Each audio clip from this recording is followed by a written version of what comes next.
Hello everybody and welcome to another one of our training videos. Over the past few weeks we've been looking at ways in which as leaders we can grow and excel through specific skills and tools.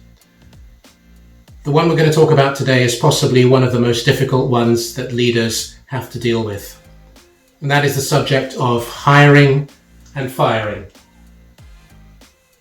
Why is it important? Well, imagine that you run your own business, you run a team, a department, a division. Have you thought to yourself, I've missed out on some great hires, or the quality of those who I've hired is not what I've been looking for? Or indeed the flip side is, I haven't got rid of those who are not supporting the business, the team, helping it to grow. Imagine the losses, both human and financial, and the consequences of that in your business. If those two areas speak to you, then please like, share, comment on our video, sign up to our website, and specifically follow all the training videos that we have, because we'd love to hear from you and interact and connect around the topic of leadership. My name is Chris Igwe.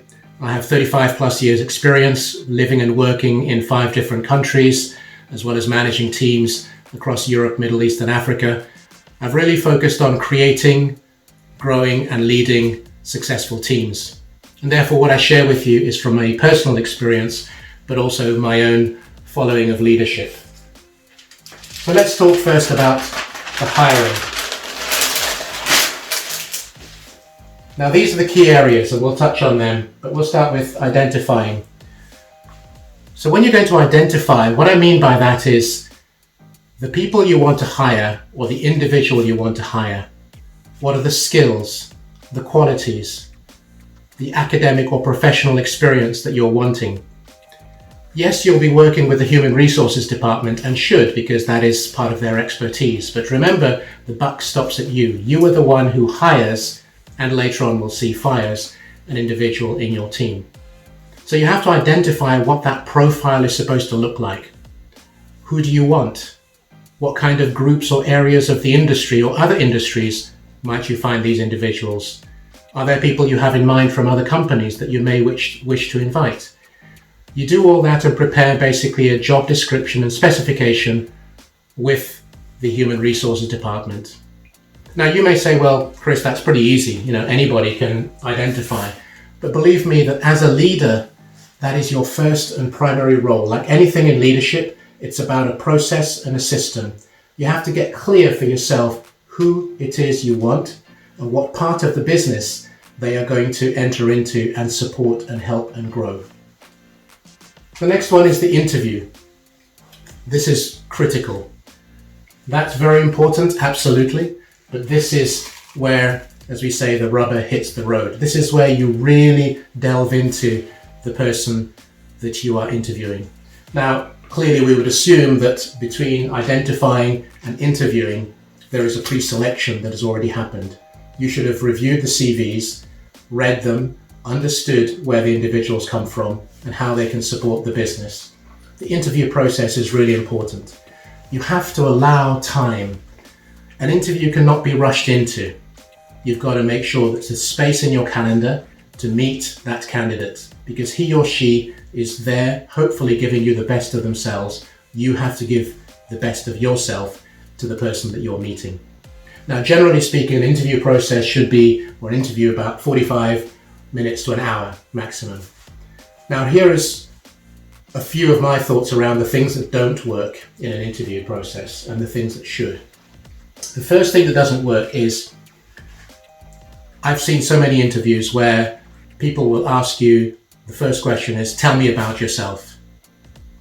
Now, if you're on the other side, which I'm sure you have been at some stage, tell me about yourself will generally lead to the candidate giving you pretty much their life story, wasting valuable time explaining to you in chronological order their life.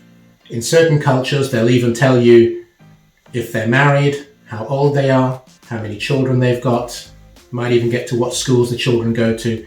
That is not relevant. Useful, interesting to know, but you've got to get through the tougher areas first. So when you approach the interview, a couple of questions that I ask, which hopefully will help you.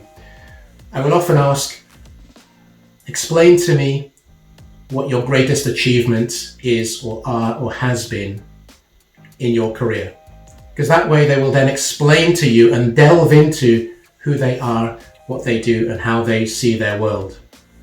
The flip side of that, which is an interesting question and important, is to ask them, what do you see as your greatest failures? Things that you did not do as well, or things that you were unsuccessful at. These are not trick questions. You want to get into the heart and mind of the individual you're interviewing so that they can then give you the best of themselves, but it also tells you a lot through the answers that they will give you. So to repeat, on the one hand, firstly, ask them what their greatest success or successes have been in the roles they've had, and their greatest failures and what that has meant to them. And you could add on to your greatest failure, how did you pick yourself up? What did you do to get over it?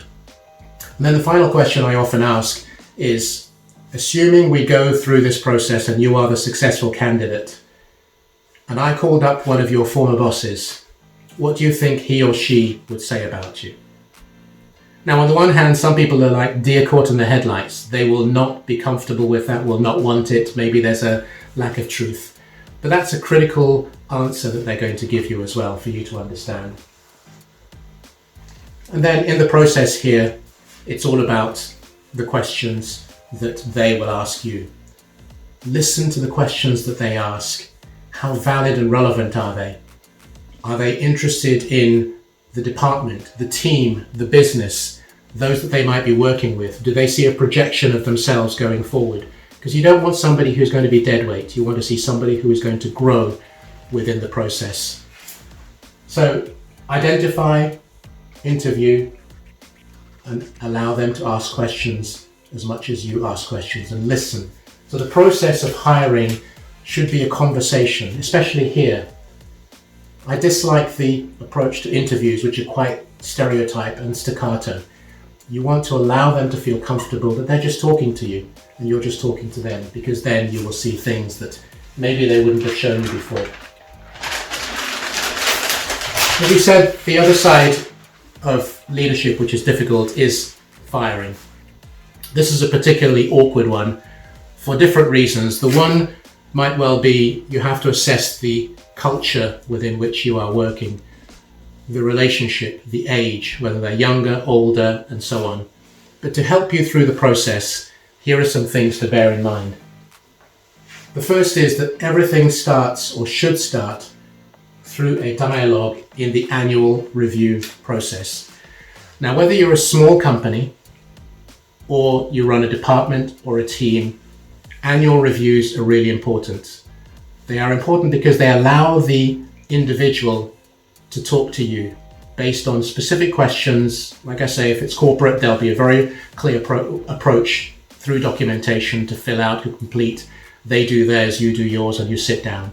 But the annual review process, again, should not be taken lightly. It is a real time for the individual to express to you what has gone on over the year, and for you to express to them based on targets and objectives whether they met them or not. Have them score themselves, have you score them, and then you have a conversation. Now, annual reviews can be very often annual. I have always sought to make them at least regular, first of all, but every 3 or 6 months anyway, because you want to make sure that people are being committed not only to the target set, but if there's a problem, you can kind of address it. So annual review is really important. The second is honest feedback. Honest feedback is also very important. Honest feedback should continue all the time. It shouldn't be something that is at one particular moment in time. It should be continual. What is working? What isn't? Why is it working? Do they lack resources? Have they overused resources in the company or the business? What is it that is not working? And then finally, there's mutual agreement. Mutual agreement means when you get to the stage, and like I say, it may be that, as in certain cultures, the process of firing someone or inviting them to leave is done through a legal process for different reasons.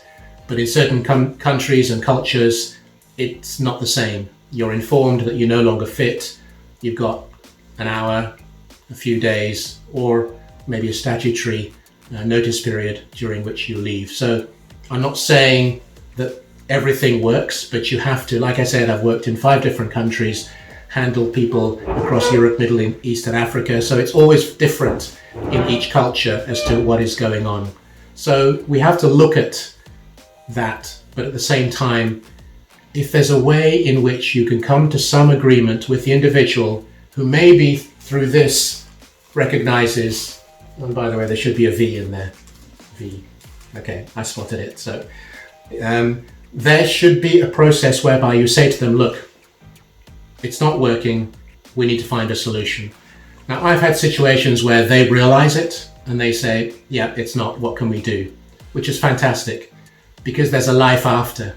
You want them to appreciate you for who you are and what you've done, and helped them to transition into something else. It may be they're in the wrong place as well. In one case, one member of my team was not actually in real estate and didn't want to be eventually, although he had been for many years, and wanted to be an import-export agent, and had to find a way to transition him out.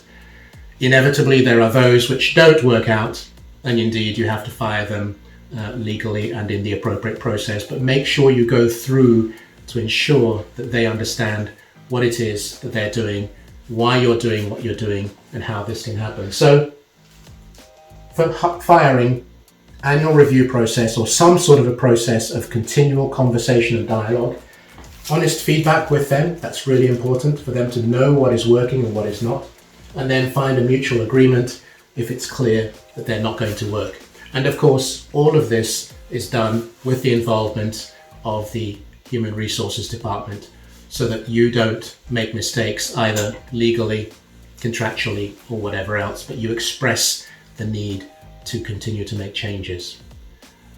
So those are the approaches. Hiring, very important, because you want to get the best people at the right time and keep them on. Firing, those who don't make the grade, they have to leave. You've got to find a way to transition them out of the business. If this video has spoken to you and you find thoughts, ideas, comments that you want to share, please do so. So like I said, like, share, connect with us for the next videos coming out, and we'll continue this conversation. In the meantime, thank you very much.